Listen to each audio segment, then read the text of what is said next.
ITI electrician course क्या होता है, इसे करने के लिए क्या योग्यता चाहिए, percentage, fees, work, company, private salary और गवर्नमेंट सैलरी, जॉब स्कोप के बारे में एक्सप्लेन करेंगे। सबसे पहले आती है कि आईटीआई इलेक्ट्रीशियन कोर्स करने के लिए क्या योग्यता चाहिए। इसे करने के लिए स्टूडेंट के पास 10वीं होनी चाहिए और 10वीं में लगभग 70% होनी चाहिए। एडमिशन प्रोसेस बहुत ही सिंपल है। गवर्नमेंट में फॉर्म भरना होता है गवर्नमेंट आईटीआई में, और ऑनलाइन काउंसलिंग होती है। काउंसलिंग बेस आपका जो कट ऑफ आती है उसमें पहली, दूसरी, 3-4 कट ऑफ लगती हैं, उसी टाइप से एडमिशन होता है। अब बात करते हैं कि फ़ीस कितनी लगती है। आईटीआई इलेक्ट्रीशियन कोर्स करने के लिए 4 से 5 हज़ार रुपये टोटल फ़ीस आती है गवर्नमेंट आईटीआई में। अगर प्राइवेट्स करेंगे तो उसकी थोड़ी ज़्यादा फ़ीस होती है। तो इसमें काम क्या होता है। इलेक्ट्रीशियन एक बहुत ही अच्छा कोर्स है। अगर तुलना की जाए टॉप 10 आईटीआई कोर्स की, तो ये सबसे ऊपर आता है। किसी भी कंपनी में जाओगे, प्राइवेट में जाओ या सरकारी कंपनी है या सरकारी बहुत से डिपार्टमेंट हैं, सब में इलेक्ट्रीशियन की जॉब की ज़रूरत पड़ती है, क्योंकि लाइट का काम हर कंपनी, हर डिपार्टमेंट में होता है।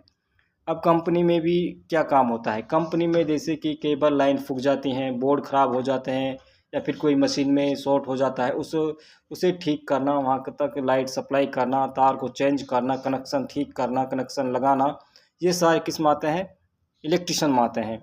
और इसमें प्राइवेट में क्या है, प्राइवेट में हो गए। सरकारी में क्या आता है, सरकारी में भी ऐसे ही है। सरकारी जितने भी जैसे कि इलेक्ट्रीशियन डिपार्टमेंट है, इलेक्ट्रीशियन डिपार्टमेंट में जो के अब पहले तो तार बिछती थी, अब प्लास्टिक की केबल सी में अंदर तार होता है, वो बिछता है। उसे बिछाने के काम, उसका कनेक्शन करने का काम, लाइट को चालू करना, बंद करना, ये सारा काम इलेक्ट्रीशियन में आता है।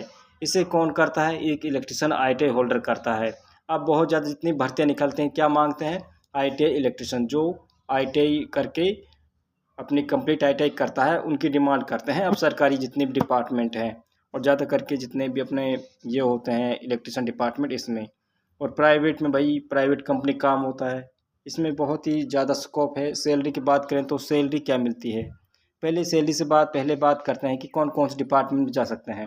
जैसे कि अगर प्राइवेट की बात करें तो प्राइवेट कंपनियां होती हैं, जैसे कि मारुति सुजुकी है, अशोक लीलैंड्स है, हीरो है, और यामा मोटर्स है, महिंद्रा महिंद्रा जो कंपनी है, और भी ये सारी कंपनियों में इलेक्ट्रीशियन करता है, उसकी ज़रूरत पड़ती है।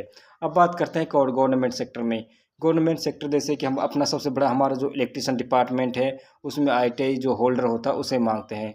इसमें क्यों मांगते हैं, क्योंकि इलेक्ट्रीशियन आईटीआई होल्डर होता है, वो इसके बारे में जानता है और वो इस काम को बखूबी तरीके से निभाता है। इसलिए वो ज़्यादा करके जो पोस्ट निकलती हैं वो इलेक्ट्रीशियन की निकलती हैं।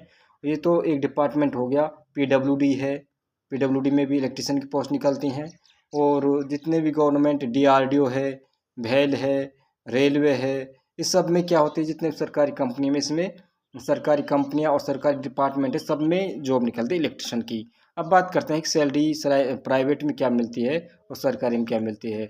सरकारी की बात की जाए तो सरकारी में लगभग 30-35 हज़ार, 40 हज़ार से शुरुआत होती है, लगभग रिटायरमेंट तक 70-80 हज़ार तक रुपये की सैलरी मिलती है।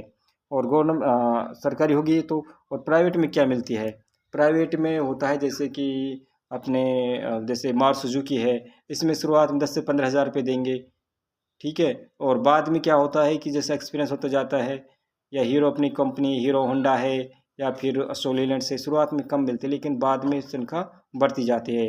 लगभग 2-3 साल में 30 से 40 हज़ार रुपये हो जाती है, जब एक्सपीरियंस होता है। एक्सपीरियंस आधार मिलता है आईटीआई में। तो ये थी पूरी जानकारी इलेक्ट्रिशियन के बारे में। अगर और कुछ जानकारी चाहिए तो कमेंट करके बताइए।